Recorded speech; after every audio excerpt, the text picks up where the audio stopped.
World কাপের জন্য Vancouver এখন ফুল অন সেলিব্রেশন মোডে আছে।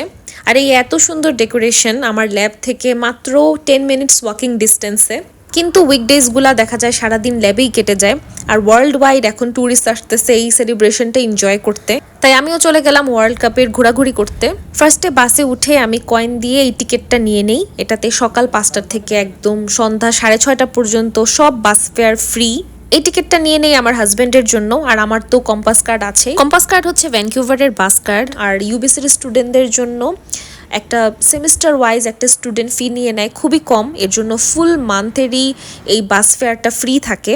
এনিওয়েজ, ঘোরাঘুরির আগে ফার্স্টে আমি চলে আসি পিজা খেতে। এই দোকানটা হালাল ছিল। ভ্যানকুভারে আমি এই একটাই আপাতত পিজার হালাল দোকান পেয়েছি।